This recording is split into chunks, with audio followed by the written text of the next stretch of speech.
Now we'll turn to a series of questions from the news media, and Anna McPhail Bryant first, and then David DeWitt of the Athens News second. So, Natalie. Oh, pardon me, and the order of answering is the same as that. Lindsey, Space, and Gibbs. In this way. Pardon me.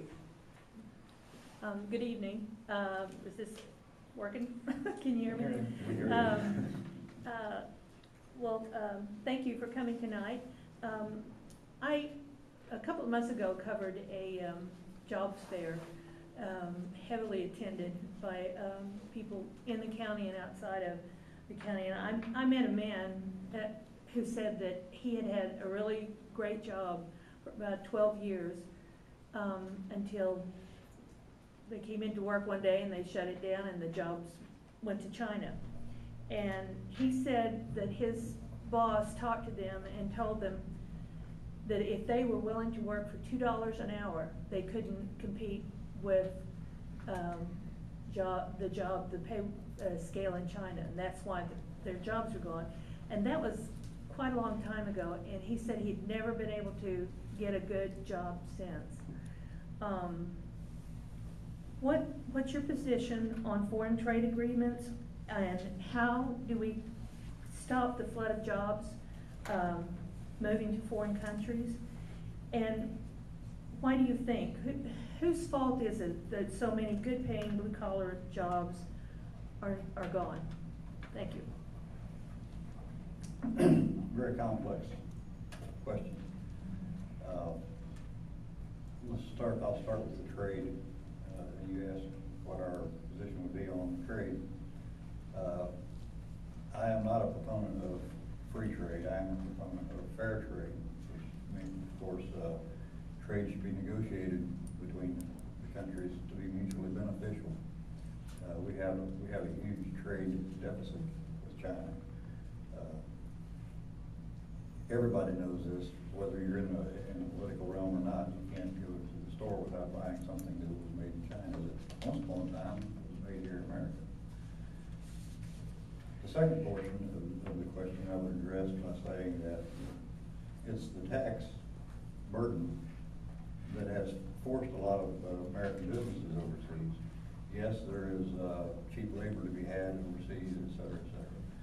But the tax burden on companies to stay here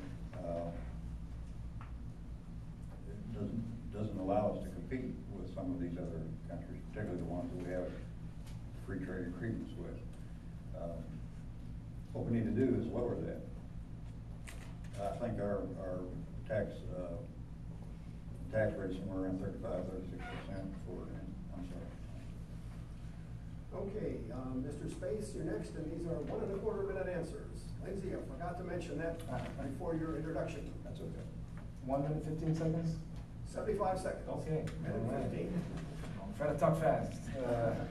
It's an important question. It's a big question. It's an issue that there is quite a bit of room between, I think at least Mr. Gibbs and I. These foreign trade agreements have been disastrous for the manufacturing sector in America. We've seen millions of jobs going to China. Not just China, Mexico. NAFTA and its progeny and the trade relationships that we've established with foreign countries has been ruinous. How can we expect American manufacturers to compete, as you indicate, Danny, with a manufacturer in China that doesn't have to worry about environmental integrity, that doesn't have to worry about workers' comp, doesn't have to worry about unemployment comp, doesn't have to worry about child labor laws, minimum wage, safe workplace, the list goes on and on. If you want to trade with this country, we need to, can't ignore the importance of international trade. We need to do it on a basis that is fair for everyone. Right now, the only people benefiting from these trade agreements are these large multinational corporations. Who's responsible for it? It's a bipartisan failure of the American public dating back to the passage of NAFTA. Well, trade is a complex issue, and trade shouldn't be a dirty word.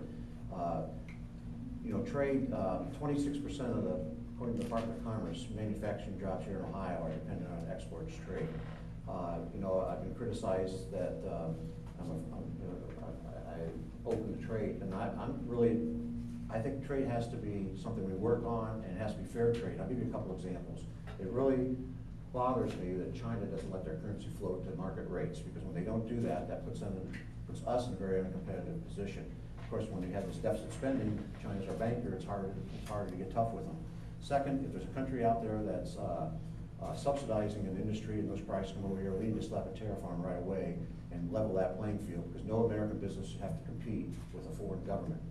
But we have to keep in mind that trade lifts everybody up if we can, and we have to work at it and make it as fair as possible. And I know Congressman Space just sponsored a bill here earlier in September called the VOTE Act that really would move us towards a protectionist type policy that would be disastrous.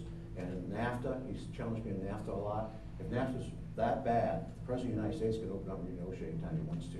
So trade's important, our economy's important, it's important in agriculture. We've seen a huge increase in the amount of exports because of the agreements. Thank you all.